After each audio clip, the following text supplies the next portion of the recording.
those that were on the first call, I'm Kevin Hollabaugh. I'm the program director and owner here at ProFORCE Sports Performance in Cincinnati, Ohio. And my co-presenter today is, I'll let him introduce himself here. How's it going, everyone? I'm Josh McDaniel. I'm the performance manager for ProFORCE Sports Performance here in Milford, Ohio.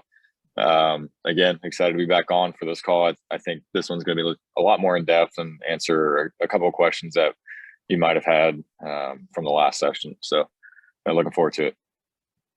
Well, thank you guys for jumping on, and you had some really good baseball specific content last week. So let's get to it. Yeah. So part one, we kind of just broke out the baseball specific aspects of speed and agility for you guys because we knew we had a lot to talk about on talking about speed and agility as a whole. So in part two here, we're going to really give you the details on how we teach speed qualities, both acceleration and max velocity. We'll touch on change of direction a little bit, teaching the technical skills of both acceleration and max velocity, and how to apply the right stimulus to program speed development. So that's what we're looking to touch on today. And the big thing that came up when we started trying to come up with this presentation is Josh and I will tell you, we've changed speed and agility, how we teach it to our athletes completely. And really the refresh for us stems from questions that came up once we saw the 1080 data. And the real reason why we've changed everything is data and real world practical application. So we didn't like how our speed and agility before was applying the real world setting, and the data just was bringing new questions to light. And the last piece is we're always looking to improve. As I mentioned last time, we're ones that if you bring an idea to us, we're going to look at it, we're going to think it through, we're going to see if it fits, and then we're going to say yes or no to it. So we're always willing to change our minds, which I think everybody in this field needs to be able to do if the data and the research backs it up. So data changes everything. And what we mean by this is, after looking at the 1080 data, how do we increase peak and average speed? So we don't want to just increase somebody's peak speed. Yes, we also want to look at how do we increase their average speed over the whole duration of the sprint or the run, because we might hit peaks in certain aspects of game speed, but more often than not, we're going to be using our average speed. All right. Can we improve asymmetry? So looking at 1080 data, we see asymmetries from right to left. How do we improve that? How do we improve weight transfer issues that come up? What is more important? Is it acceleration or max velocity? What skills and drills are required to achieve these things? And then what is actually more important? Is it positioning, patterning, or power? And looking at those three things, because honestly, our speed and agility program prior to having a 1080 was built around those three P's, right? We want to position the athlete, pattern them, and then put them in a power setting to develop that speed. So that used to be my whole talk, and I had given that presentation multiple times called the House of Speed, where we're looking at developing speed through positioning, patterning, and power. It's not incorrect. We're just looking at it through a different lens now. So the first data thing that we need to talk about is really just load LVP profiling your athletes, or load velocity profiling. Yes, you can do this if you don't have a 1080. It's just a lot smoother and a lot quicker if you do have one. So with this one here, what we're doing with this is we use our LVP to get our loads for athletes that they're specifically supposed to train at. All right. And we do that. You can see by this graph here that this athlete has a predicted load here of 63.6 kilograms. All right. So what we're going to do with that is we would prescribe our loads based off that. We'll get into what those load prescriptions would be later on. But we just wanted to show you this. We will also do a force velocity profiling as well. And that has been extremely helpful. We'll touch on that later in the talk too. So the next one, here's a nice asymmetrical run. I believe this was actually my first run on the 1080 sprint because I have a big asymmetry. So I tried to put an arrow so you guys could see which the left leg is. So we try to always make sure that our athletes are starting with either their right or their left, so we can count the steps and look at asymmetries. So we have left leg, right leg, and if you count the peaks going over, what you can see is kind of where I drew this yellow line. You can see here that my right leg is not producing as much speed as my left, right? So we have a big asymmetry issue in the gait cycle, all right? And sometimes we can look at one of these on speed and it'll look completely normal. But if we change it to a force lens, all right, what we see again is an asymmetry pop up. And I tried to draw a line so you can see the difference between the humps or the graphs here. All right. So once again, this was my same run. All right. And my right leg popped a lot less. Okay. Weight transfer issues. So as you can see on the peaks of this sprint, all right, you can see kind of like a double peak up here. All right. What we've noticed is these are athletes that are struggling to get to pronation and struggling with their mid stance. And what is happening is they're just having issues transferring their weight from their right to left. So I just gave something away there, but this is something that really had us questioning a lot of things. How do we improve this? Because we were getting this on a lot of runs when we were doing the athletes. I know in the last talk, some of you guys were asking, like, how do we show the data to show which sprints are better versus utilizing like a drop step methodology versus a push and open. So this is a graph of an athlete running about 30 meters. It cuts off at 28 on here. But what you can see is I tried to put an earmark here. So we can see here at about their second step, or really they're right here where the first red line is, all right? They're already at 4.3 meters per second. So all we would have to do is compare that first or second step to that of another graph. And then we would be able to see, okay, within the first 4 steps, which I've earmarked here, how fast was that athlete? And you can see here by the 4th step, this athlete was at 8.45 meters per second.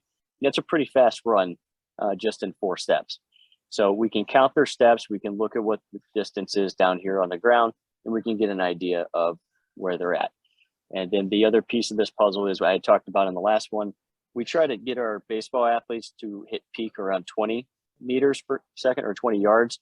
That way they're hitting their peak there. So then they have more time to decide, am I going to slide? Am I going to round? Because typically after that 20-yard marker or 20-meter marker, that's when they're going to make their decision on if they're going to decelerate or not. So, all right.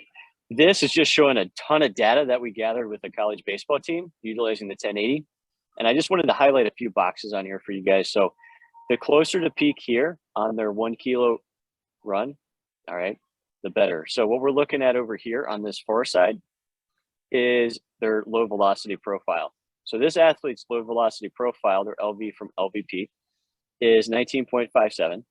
So they ran at a 1 kilo at a 19.40. So those two are rather close together. All right.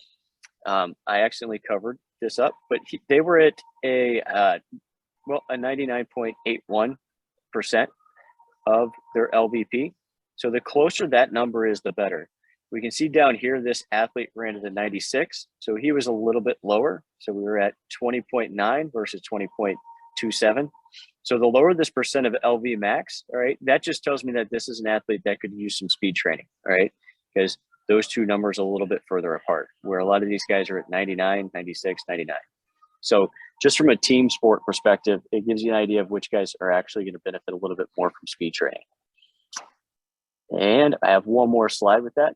So the ones that are highlighted in the columns going vertically, those are the guys that are in the top 5 categories for that category, okay? And then what I highlighted here is miles per hour. So within the first 2 steps, this athlete was at, all right, they were at 9.55 miles per hour, then 14, then 17 within just 10 yards. So the more green, the better, all right? But this is just another way I can take a bunch of data and sift through it so that coaching staff, so we can make better decisions when we're training the athletes. Sorry to fly through this, but I'm trying to get a lot in here. All right, so how do we improve these issues and make athletes faster? All right, so we have all the data, but how do we actually do this? So we have some principles that we want to make sure everybody understands before we dive into this, and that is the concept of muscle slack and joint centration. All right, what is the body's movements during gait cycle? Because I think this is crucial to everything, and it helps really blend together the strength side and the corrective movement side. All right, the lever system, the concept of self-organization is huge for us. What is the actual equation for success? My favorite line, just shut the F up. All right.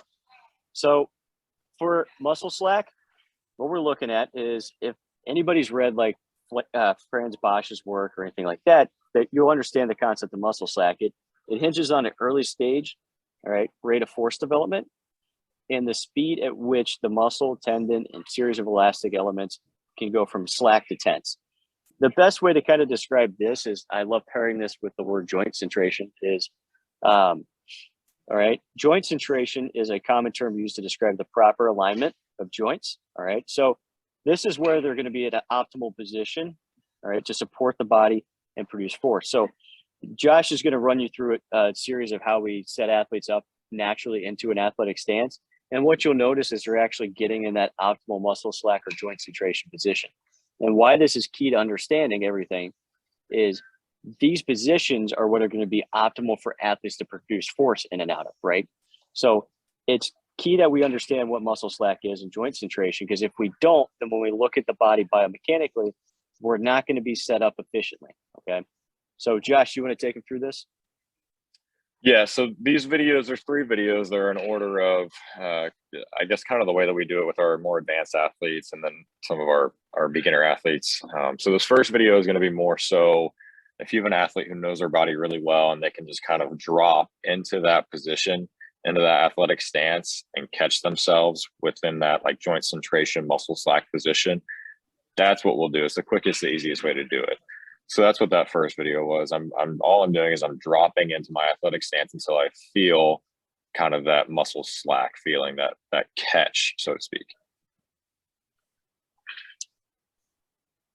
Right. So that's more of that picture, or that's more what this video is, right? The video that played just before this, I think we actually got them backwards, Kev, but the video that played just before that, this is another one. We'll have the athletes do is we'll have them put their hands down to their knees. It gets them sort of to that similar position. So right here, I have my hands on my knees. I'm in the same position that I was in when I dropped, but which is still the muscle slack position. You can do this with, I mean, some athletes it's not going to work with just because they have longer arms. So proportionally, it might not work for some athletes, but it's a good way to get set up. So if the drop doesn't work, if the hands to the knees doesn't work, this is one of the last ways that we set our athletes up. I'll have them grab just under their toes. To go ahead and play this video, Kev. I'll have them grab just under their toes. They'll lift the hips up until they feel the hamstrings tighten, and now they're in their athletic stance. Now they're in the joint centration where the muscles are co-contracting. Now they're ready to move out of that position in any direction they need to move.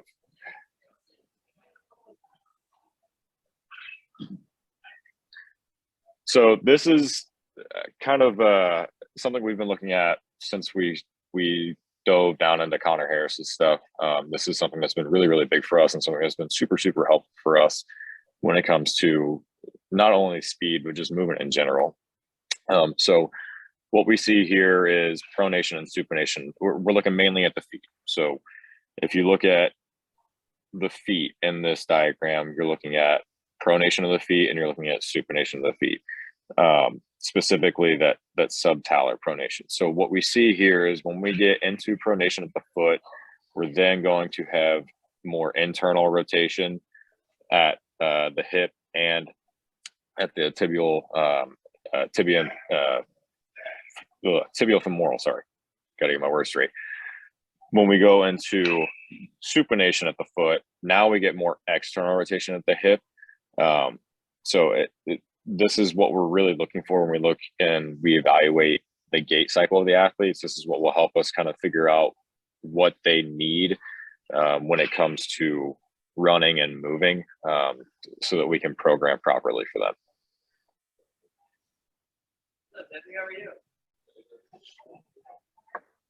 Yeah, I think this is why looking at the body's gait cycle is really important, is when we're looking at the phases of sprinting and breaking it down. This picture is taken just a little bit too late, but initial foot strike, right? Our sacrum is going to be counter-nutrated. The pelvis is going to be an external rotation. The femur is going to be an external rotation.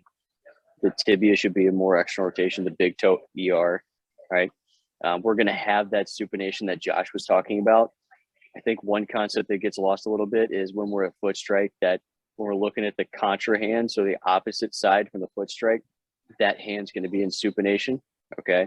And that's something that Josh will get into later about the arm movement, because that's something we're big in. So you can see This is an NFL tight end of ours. You can see his foot, right? We're in that supinated position. He's getting ready to get to mid stance a little bit. All right. But all those check marks are kind of being hit. Okay. Now, when we get to mid stance, the fib tib, we're going to be in more of an IR. All right. We're moving towards that pronation. We're getting to mid stance. So like I was talking about on weight transfer issues, this is where we have athletes that are kind of stuck in supination. They have bad hip IR, right? They can't get to this positioning well. So they do that little bit of weight shift, just try to stay out of mid stance and try to get through it as quickly as possible. So they're not able to effectively transfer their weight, and therefore they're not getting as good force production. Big toe is going to start moving towards the second. Sacrum at this point is nutrated. The counter hand now is moving towards pronation, which you can kind of see it as a little bit. All right. And then so I think to touch on that, Kev, go back to that slide. So what we want from this position too is, even though when we're in mid stance, we're trying to get obviously that pronation with the foot that's on the ground. We also want the foot that's trailing and coming through to be in pronation as well. So that's why you see the hands more in pronation there, because the hands are going to follow what the foot's going to do. If you see the hands in pronation, more than likely that foot is in pronation. Yeah, very good point. At late stance or toe off, okay, now we're moving back towards fib tib ER, right? The ankle's moving back towards that supinated position. But like Josh said, once we come off the ground, we are going to come back to that pronated position and IR position in the hip. The toe is going to be hugging the second toe. The sacrum now is going to be counter-nutrated again, and the contra hand is moving back to a supinated state. So, and you can see he's starting to hit those checkpoints as he's starting to get towards toe off. He's not quite there yet, but he's definitely moved through his mid-stance positioning. Anything you wanted to add to this one, Josh? We'll touch on it a little bit later, but you can see in mid-stance on the last slide, he's in, and we'll get into levers, but he's in a class 1 lever and he's going into a class 2 lever. So just keep that in mind as we move forward. Actually, you want to take that right now? So just like we saw on the last slides with that athlete, mid stance is when we're in class 1. So class 1 is when the heel is on the ground and we're in mid stance. As that shin angle changes and we get the heel off the ground, that's when we go into class 2. Okay, so we want first class and second class levers.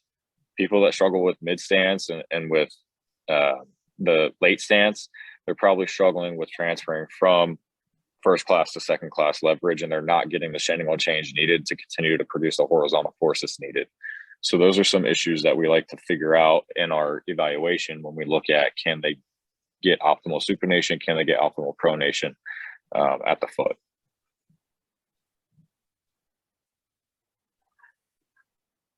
So this is, I don't know where, I forget where I saw this, but this is one of my favorite quotes. It's why levers matter. So a lever is a machine. A machine comes from the Greek word meaning to help make things easier. So machines can reduce the input force needed to perform the job. So really, when you use that class 1 and class 2 lever, when you really hit that lever hard and you focus on helping the athletes fix that from mid stance to late stance, that's when they're not going to need to try to produce force as much. They're going to be able to focus on putting in lower force, but focusing on kind of that positioning that we were talking about at the beginning, so that they can get that force production without needing to try as hard and without over pushing, which is something that we'll talk about later, because the more you over push, the more you lose your timing. So that using that lever is going to help the athlete save their need to try to produce more force. And now they're going to be able to focus on the timing that is needed to kind of be able to produce optimal force. Yeah, and I mean, just real quick, Josh, if you look at the picture that we have with this levers, he is in a great kind of joint centrated mid stance slack position. This is a great photo. So.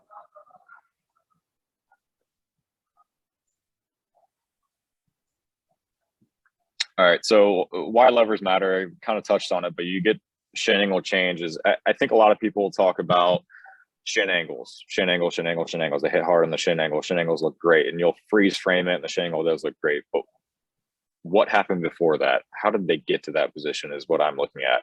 I don't like to look too much at freeze frames. Like, this is a good freeze frame to show mid stance, but when we're talking about movement as a whole, I like to look at movement and how they get from one position to the next. What's the mechanism that's helping them move? So I'm looking at the change in shin angle. And I think that's kind of that knee drop concept we're talking about. How do they get from class 1 to class 2? Is it efficient? Do they hit pronation? Do they get to supination? That's what I'm looking for when I'm trying to evaluate an athlete. Running squatted, and when I say squatted, I mean in mid stance. Are they in that joint centration, muscle slack position? What is the ground contact led timing? Is that the trail leg at mid stance coming through and even with that leg that's in mid stance, kind of like you see here? You can see the thighs aren't quite parallel. I think this is more of a distance style runner, but you can see that he's pretty close to the thighs being parallel while he's in mid stance. And that's kind of the timing aspect that we're looking for. So if you push too much and you don't use your leverage, don't get the shin angle change, that's what you're going to get. Is you're going to get that trail leg is way too far behind at mid stance. So this is an athlete. You can watch that front leg, the right leg, out of this stance. He's going to get really, really good shin angle change out of this start. Right. So he starts at almost not necessarily vertical, but he starts pretty upright with that shin on the first freeze frame you had. And to this position, his shin angle change is tremendous. Right. This is exactly what we're looking for.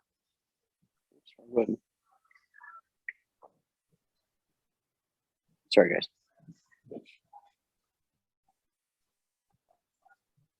Right. So we get a shin angle change there, shin angle change there, shin angle change there. So we're looking at where the leg hits. Where is it? Where's the trail leg in mid stance? And are they getting a shin angle change from class 1 lever to class 2 lever?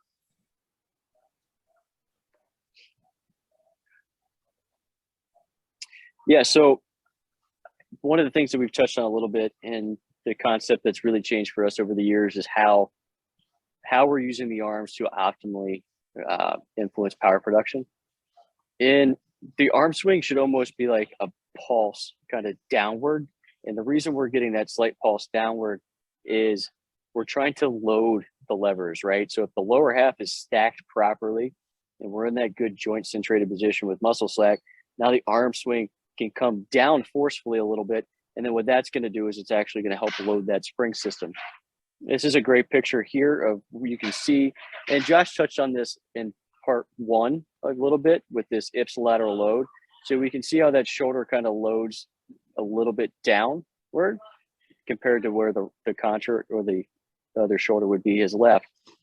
And it's just a subtle pulse downward, really. And I mean, I can't tell you guys how much this has changed our athletes, how much easier this is for them to learn than going back, 3 or 4 years ago, where we used to have them doing all the arm drills, laying in place, doing the gears with them. Not to say that that's incorrect, and it does help teach kind of a force production through it. And another thing to think about with the arm swing is the athlete's body type is going to determine the angle at which the arms move. It's something that we've noticed. So if I have a wider hipped athlete and a wider shoulder athlete, their arm swing is going to be a little bit more side to side, versus if I have a narrow athlete, they're going to be able to stay to the outside a little bit easier. Now, at no point are we going to coach them to ever cross the midline. I don't want to cross the midline of the body. But that's just something to take into account, is every athlete's going to be taught a little bit differently depending on how they're set up with their body. So some things we're going to show you guys that we've used to help teach proper arm influence is what we call a PVC pipe run, ipsilateral weighted runs, single arm jog, and then we'll do a single arm run or sprint. So here we have this great athlete. What he's going to do is we're just holding onto a PVC pipe. All right. And we're just going to have the athlete run. All right. And what naturally happens is the athlete just kind of gets that pulse position. Now, this is over exaggerated a little bit, and I'll play that one more time for you. But yep, just holding the PVC pipe. And then what we'll do is when they return, we'll just ask them, what'd you feel?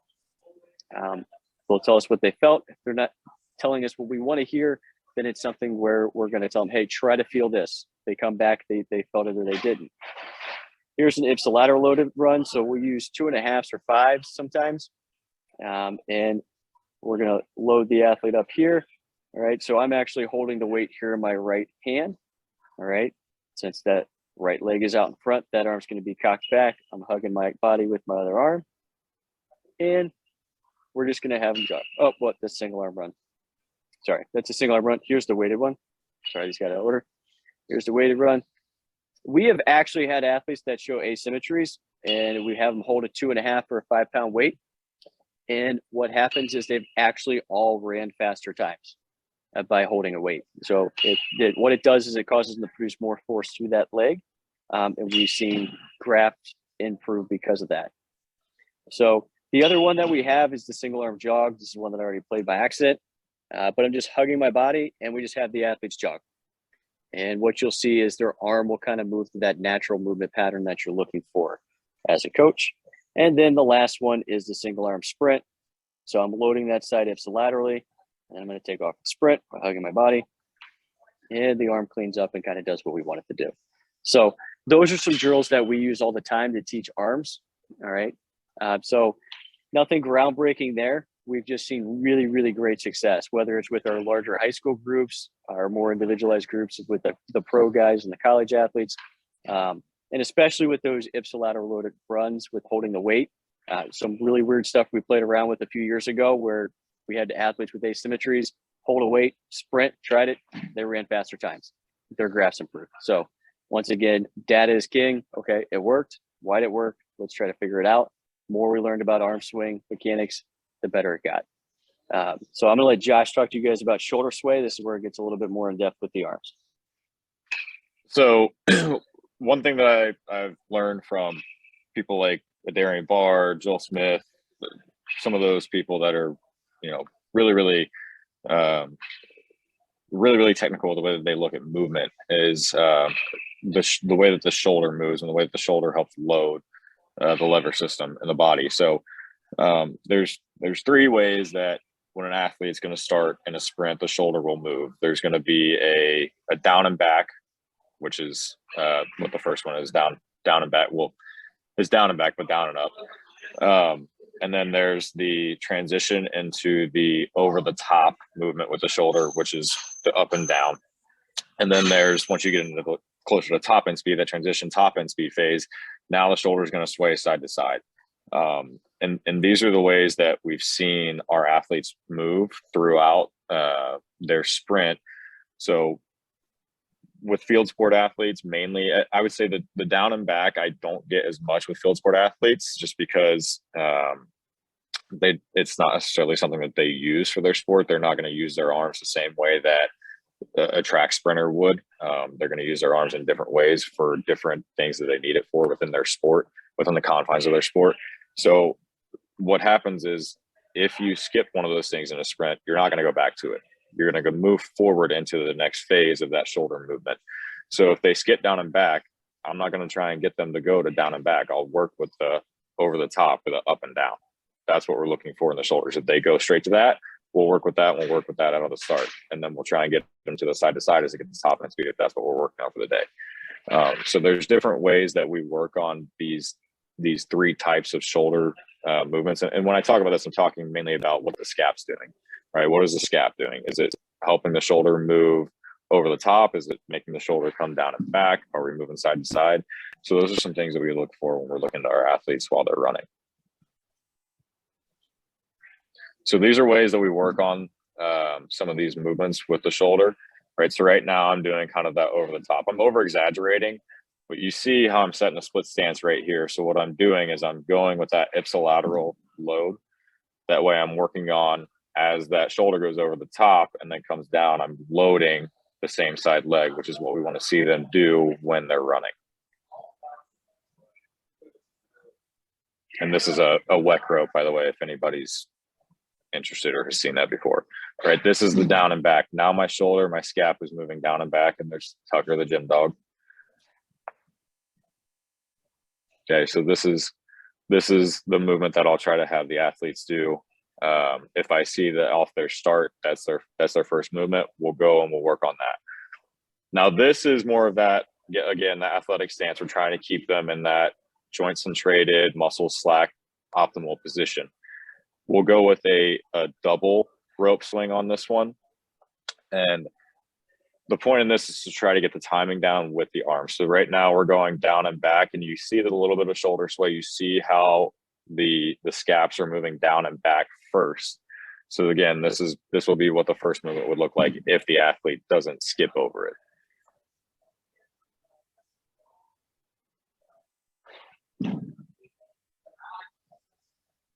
And you can see as the shoulder goes down, I load the same side leg. It's ipsilateral.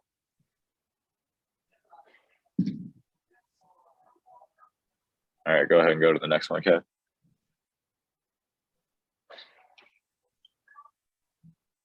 Did we not do an over the top one there? Okay, this is us. No, I don't think you did. Sorry. Okay, so this is us. Like if they can get through, those things take a while for the athletes to get, just because there's a lot of timing that goes into it, and sometimes that's what they struggle with the most is the timing. I'm not even trying to get them to do it fast. I'm not trying to get them to produce a lot of force with the rope. I'm just trying to get them to get the timing and the load into the same side leg with the shoulder that they're swinging the rope with. And I think one thing that we also struggle with our athletes is they like to use their arm a lot with that. I don't want them to use their arm as much as I want them to use their shoulder. So once they get through all of those things, and then the double will also go over the top with, because once you get the over the top moving pretty fast and you can get that timing down, then the faster you go at that, the closer you get to the side shift with the shoulders. But once they get those movements down in place, we'll have them start to move with it. And again, this is just so they can feel that kind of that mid stance with the load of the shoulder. Right, so there's the down and back. That one's going to be a little bit easier than the over the top. I usually don't have them go over the top with the movement. But that down and back with the shoulder load into the same side leg is what we're really looking for. We're working on more of the timing aspect here. Yeah, and I think the important part to realize is, I know a lot of the rope stuff probably looks silly and weird, but it's one of those things that once we started playing with it and the peaks and the valleys of the graph evened out on the athletes and they were running faster immediately after doing the arm work and the shoulder work, that's where we kind of had it. We're like, okay, why did that work? Back up, figure it out, install it on the program. More athletes are getting faster, more graphs are cleaning up. So it's one of those things that, once again, just having an open mind and playing around with it, and we saw the data change positively, that we're going to install in our program, we're going to use it. So that's one of the reasons that we become big believers of what we're showing you guys today. Like, I know some of the stuff looks silly and it looks very different from the traditional ways of teaching speed, but I'm telling you, the data will show it. And that's the reason we're presenting upon it today. So for us, the equation of success, right? We're looking at the physical tools, we're looking at the technical skills, and we're looking at the stimulus. And then that really equates success for us. That equates an athlete getting faster. So what are the physical tools? Weight room. All right. Are we assessing, right? Are we putting them in the right positions in the weight room? Are we going to be correct emphasis in the weight room, whether it's be speed strength, whether it be pure strength, whether it's isometrics, the eccentrics. However, we just got to make sure that we're assessing and that we're bringing the field to the weight room, and that we can take the weight room back to the field. I know something that we love to talk about is, do they have good relative body strength? How strong is strong? Well, here are some of the numbers that we like to throw out there. So if we're 2 to 2.5 times their body weight, yeah, we're strong. For males, we like the 1.9 range. Females, 1.6, all right, on their lifts. Can they produce good horizontal power, right?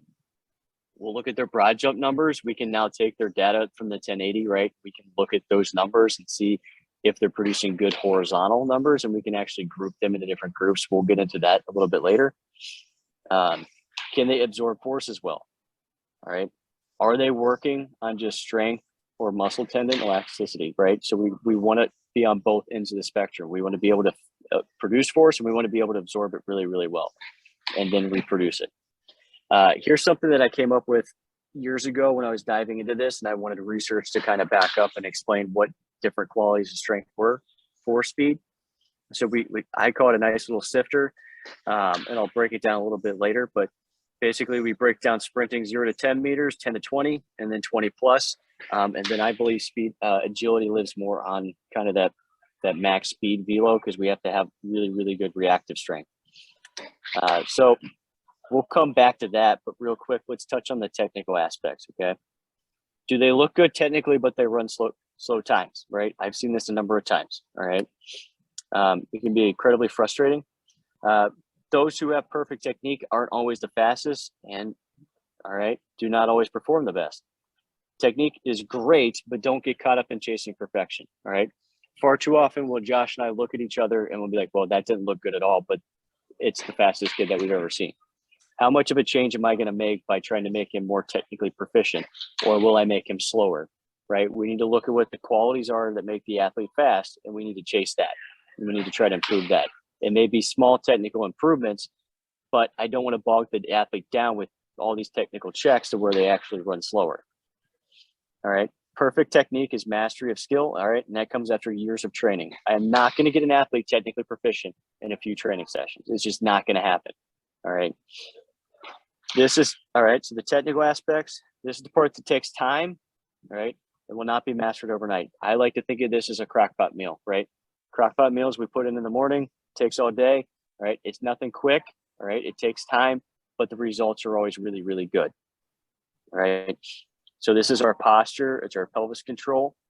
It's working on the leg swing, good thigh angular velocity and timing, such as Josh mentioned before. Where's the foot strike happening? Those are all good technical aspects that we need to try to chase. All right. And like I said, it's not going to happen overnight. Stimulus. Are we choosing the right skills and drills to help, all right, them achieve good technique without having to yell at them? All right. Keep it simple, fancy, and sexy does not always equate to faster. All right. I feel like far too often people overcomplicate speed and agility, and it's just because it looks cool and it looks sexy at the end of the day.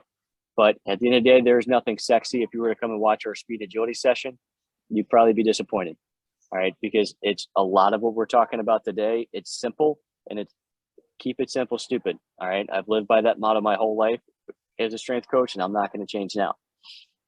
Acceleration, max velocity, and change of direction. Those are our stimulus. How are we going to apply them? All right. My favorite slide. All right. So when my athletes are moving, my mouth is shut. All right. There may be one or two cues that I can yell at them, but outside of that, I'm not screaming technical changes at them while they're running. Okay.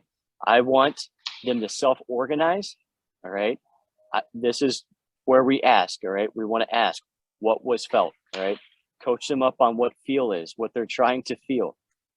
It is our job as coaches to place an athlete in an environment of success. So you have to create with your skills and drills, right, this environment for success to where it's progressive in nature and the athlete can succeed without you having to coach them up on every single movement that they do. All right. Create really good external cues. So it's really easy to coach them up when you need to. And athletes love analogies. So I will overuse the shit out of analogies when we're coaching athletes. All right. So if they're not getting their knee up high enough, I love to use the analogy, set a glass of water on top of your knee. All right. We got 1,000 other ones. Josh will tell you my favorite one for keeping the foot dorsiflexed or a tight, rigid ankle. We want to always use diving boards. We don't want to be at a water park and ride water slides. All right. So little things like that, so that when you're asking the athlete what they felt or feel, they can regurgitate to you like, okay, yeah, I was on a water slide there. I wasn't on a diving board. I spilled my water all over the turf. I wasn't driving my knee up high enough. So little things like that. The principle of self-organization, we just touched on it a little bit. All right. But it's a process in which an individual can organize their behavior, right, and create a global order by interactions amongst themselves. So that's where I'm saying we got to set them up for success with our environment so that they can self-organize. When we're talking about doing the stuff that we showed you with the arms, where we're just holding our body and running with the other arm, just letting one arm move, right? There's no cueing that's going on. All we tell them to do, hug their body. We tell them which arm to start with, where to put the leg, and that's it. All right. Then we have them run or jog, come back, tell us how you feel. All right. What did you feel? All right. Repeated bouts of this skill to allow an athlete to move in and out of different movement patterns so they can feel that self-organization happen, right, throughout movement. Okay. Now, when we're talking about assessing these qualities, all right, I thought about taking this out to make this shorter, but I thought it was too important. We're looking at a biomechanical and orthopedic screening process. Like I said, we're going to use the 1080 sprint to get our LVP profiled so we know the loads they need to train at to actually produce force, all right, and power to adapt change. All right. Then we have our force velocity profiling. We're going to get the qualities they need to improve. This is where we're looking for our F0, which is our theoretical maximum horizontal force. All right. Our V0, their maximal running velocity. All right. What is their maximal mechanical horizontal power, Pmax? RF, right? Maximal ratio of force, DRF. How much are they decreasing in their ratio of force? All right. And then we have our mechanical screening. All right. So this is where we're looking for gait cycle issues, right? Can help you understand why athletes are struggling, like we've mentioned before, all right? Why are they struggling in mid stance? Why are they struggling at toe off? Why are they struggling at foot strike? It could be as simple as they have issues at the foot or the ankle, all right? Complex, but it's super effective, all right? And it allows you to really bridge the gap between the weight room and the field a lot more efficiently. I can't tell you how much of our corrective work before the athlete even does dynamic is actually speed oriented, because we're trying to help the athlete feel and get into better hip internal rotation, get into better foot pronation, or vice versa. So these are the kind of the buckets that we've broken it down to. We have our heel strike, right? We've talked about this already, right? What the pelvis needs, what the tib and fib need, what the foot needs to do.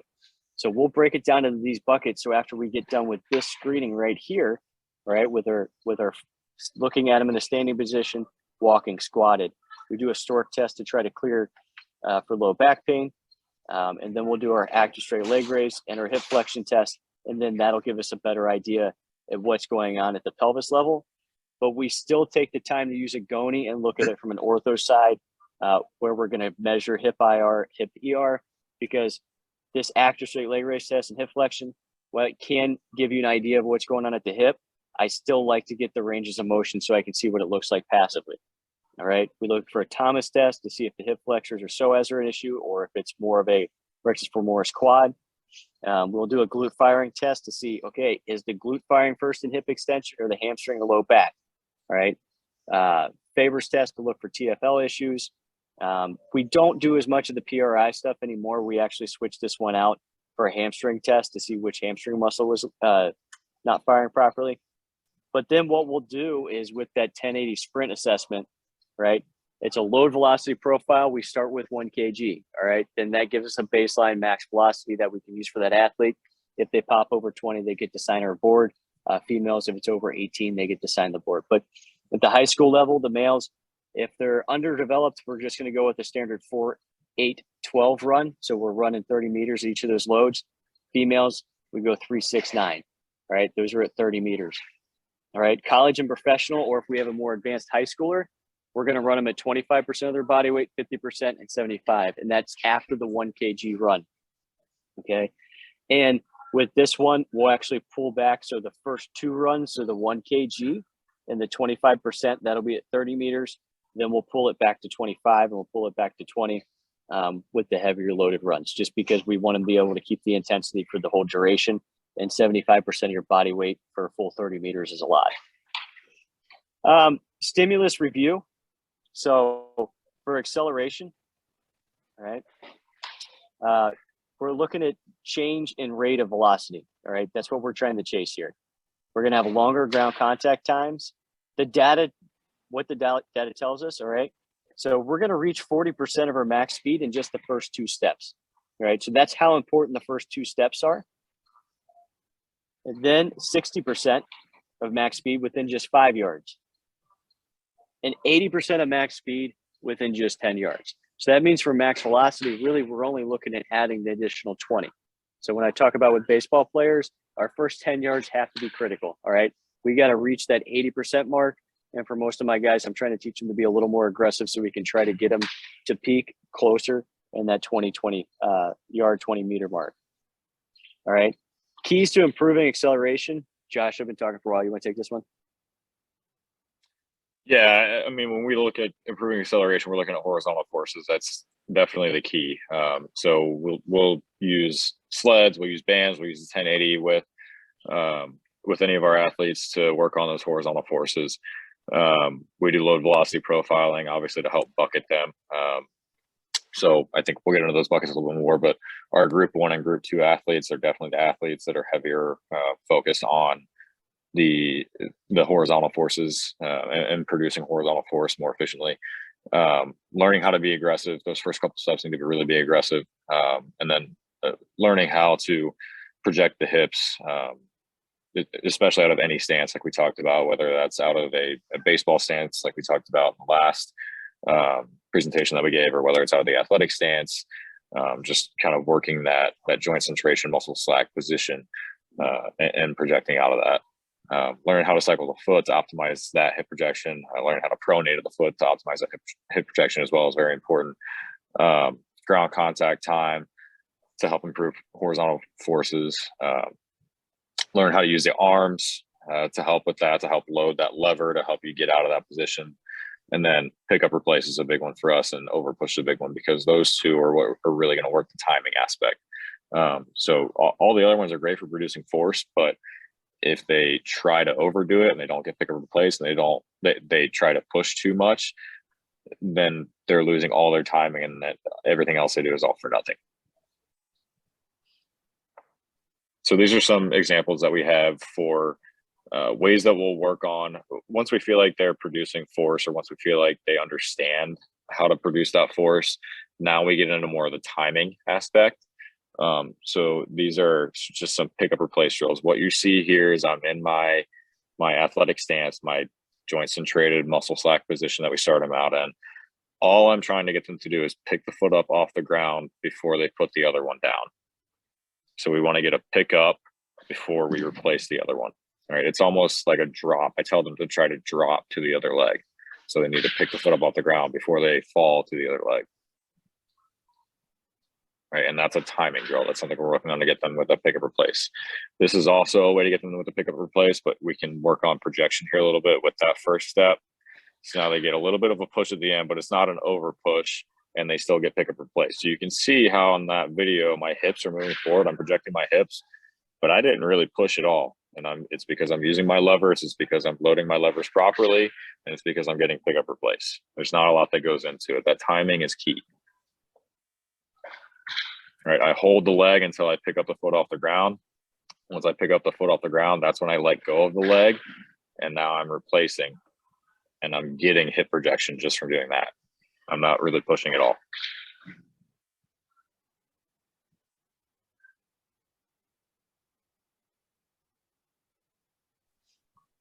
All right, so if we look at that sifter and bring it back, I kind of highlighted what the keys are to improving acceleration. So like I said, when I was a younger coach and I was trying to figure all this out, when speed seemed like a mystery as to how to use it in the weight room, all right, everything underneath that vertical stack of sprinting 0 to 10 meters is going to help the athlete improve their acceleration qualities, right? So we want to have good strength relative to their body. We're going to work more on the starting strength. It's going to be more of a squat jump, so a non-counter movement jump. Our unilateral, bilateral, horizontal jumping comes in huge. It's more of a concentric propulsion task. So those are things that we can try to check boxes if an athlete were to struggle with the acceleration, to try to help them in the weight room. I think one thing to add to that too is isometrics are going to be really good for helping with that accelerative strength as well. It's something that Cal Dietz works a lot with. Is isometrics are big for him when it comes to acceleration. And that's something we use a lot too. And then we're talking about max velocity. Okay. It's the ability of an athlete to reach a peak speed. All right. You need acceleration work to increase the athlete's ability to reach a speed at a higher rate. But you need max velocity work to increase how fast an athlete can sprint. So when used with acceleration, you can change the rate of force velocity, right? And you can increase, all right, you can increase their peak and velocity.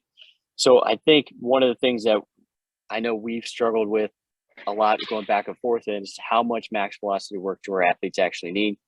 A lot of them live in an accelerative world, so we don't have a lot of athletes that necessarily need to reach max velocities. And there's that old adage of, well, I don't want to get them hurt training because I don't want them to run past, I don't want to run 40 yards consistently with them or past 40 yards. And I think if you combine the two together well, that's when you can actually do some huge increases in their peak speed. And for us, and a lot of the research that's come out, I mean, if you look at hamstring injuries, the best way to prevent a hamstring injury is to run at max velocity, right? Now, volume is always going to hurt an athlete, all right, more so than intensity. So we want to microdose our max velocity work in such that we're not running it at a huge volume, but just enough so that we can kind of increase that speed limit of that athlete, and then just enough so that they're getting that good hamstring tissue quality of reaching the max velocity so that we can decrease the risk of injury. And keys to improving max velocity that we've seen, all right, increase in peak and average velocity. All right, the goal here is to limit acceleration rate drop off or horizontal braking forces. All right, it's highly technical. All right, keep muscle slack. So we want that knee to be bent under center of mass. All right, we're going to use a lot of 1080 overspeed pulls when we get to this, especially with our more advanced level athletes. All right, and then we really like 1080 variable resistance work for this, and I'll let Josh touch on this here in a minute, because I'm going to show you a slide of our 1080 overspeed pull, and he can maybe mention how we're using that. But here is an overspeed pull of an athlete, and I'm going to let Josh take it. If you can tell him a little bit about how we've done that variable work, Josh, Yeah. the 1080, that'd be great. Yeah. So this is pretty straightforward. It's just an overspeed pull. We're trying to get the athlete to obviously a top end velocity that is faster than what they normally are running at. So it's kind of a choppy video. It's hard to really tell any of the technical aspects of this, unfortunately, but there's a lot of stuff that we're looking for with this. Obviously we want to see that joint centration. We want to see good supination at foot contact. We want to see pronation at mid stance. We want to see supination at toe off, and then that swing leg when it comes through. We want to see that thigh gap be as minimal as possible. And we want to see that foot and that hand and pronation. So those are the things that we're looking for. Some of the things we touched on earlier, those are all really good indicators that this athlete is strong with their max velocity, especially as they're getting pulled. One thing that we also like to do with our athletes, especially our athletes that are in kind of that group 3 to group 4 that are working on a little bit of that transition phase into the top end speed, is we'll do a variable load. So basically what that is we'll start out with a very, very light resistance. So it might be 1 or 2 kilograms. And then once they hit a certain speed, based on kind of the evaluation and the data that we have on them, once they hit that certain speed, that weight is going to bump up to whatever we've deemed necessary. And for the end duration of that sprint, which is usually like a 20-meter sprint for us, they're trying to maintain their speed that they worked up to in that transition phase, basically. So we're working on getting them up to speed and then adding the weight on so that they continue to maintain that weight, that same speed with the weight through that transition phase or through that kind of getting into top end. Yeah, that works well. Like if we get an athlete with a graph that they get to their peak and then they get to that transition phase, and we kind of see it kind of level off a little bit. We don't see much increase in velocity or force production. We love that variable resistance load to work with those athletes. But looking at that sifter again, how do we increase in the weight room max velocity work? You're using your stretch shortening cycle. We're using unilateral, bilateral drop vertical jumping because we have a little bit more vertical impulse. We're in more of our counter movement jumping, reactive strength, and maximal strength. All right, that's how we're going to improve those max velocity. And once again, you can see change of directions highlighted in there, just because there's not a lot of research correlating those factors together, but it works more. You're more hit the ground, get off the ground, right? I got to kind of use all of my qualities because I have to re-accelerate, but I also need to stop efficiently. So with change of direction real quick, it's the ability of an athlete to move fast in a small area. All right, can they decelerate effectively? Do they have good eccentric strength to do that deceleration? Ability to lower the center of mass, the ability to find angles around the center of mass. We kind of touched on this in part 1. And what I wanted to do is to finish off the talk here is kind of take you guys through samples here, and Josh, chime in whenever you want here. But this is our high school sample of our current program. This is what we do day 1 and 2. We actually start with more change of direction work with our athletes. What we found is didn't matter what our athletes were doing on the weekend. They tend to be fresher for us midweek. So we do our acceleration max velocity runs midweek instead of at the beginning of the week. The data suggested that we had more PRs on more lifts, more jumps, more sprints midweek as opposed to earlier in the week. So we started with change of direction. Saw good results with that. I think we're going to stay that way. So day 3, 4 for us, this is going to be an alteration between acceleration work and max velocity work. And you can kind of see that we alternate between week 1, week 2, repeat, and then what happens is the reason we say day 1, 2, day 3, 4, and then 5, 6. Day 5, 6, day 5 for us is typically a Friday. We're going to get in some quick kind of ACL, low-level plyometric work, and then we let the athletes play a game for our high school classes. Typically, they'll all hit jump PRs after we play the game. Super weird, but it happens every time. Day 6 is typically a light Saturday for us, so we'll use this template. And after doing this for so long in the private sector, this is the best way. There's no perfect way to program speed. This is just what I found to be more effective. It catches most of our athletes. We don't have athletes do speed back-to-back days. So if I'm in day 1, I don't do speed again until day 3 or 4. And then everybody does speed again on day 5, 6. So they'll always get a day off in between. Monitors their volume a little bit. We always look at volume in each individual day as well. Here's a sample program of what our college and pro guys go through. Josh and I were alluding this a little bit. We have different groupings depending on how they test out. This group has very poor RF, or ratio of force. So you can see they're very heavy in acceleration. We're using very heavy 1080 loads at 60% of VDET here. We'll go with these athletes until we see a 10% drop off in their speed production, or if we get past 4 to 5 rounds, all right, or they get tired or bored. We like Matt Reyes saying of that. We'll pair that with a 10-yard sprint after a 3-minute rest, another 2-minute rest. Then we say insert sprint corrective, because depending on how we biomechanically break them down, that'll determine what we're going to insert here as to what their sprint corrective is going to be. Then we'll rest another 2 minutes, then we'll do another run. All right. Anything you want to add to this part, Josh? Yeah, I mean, we do that for 3 weeks, and then 4th week we reprofile them. That's the easiest way for us to do it. So once a month they're being reprofiled to see if they're ready to move into the next bucket, so to speak, next group. So obviously we want to work from whatever group they're in and into the next group. Group 1 is acceleration heavy. Group 2 is kind of in a acceleration getting into transition. Group 3 is more transition, and then group 4 is obviously top end. That's just the easiest way for us to do that.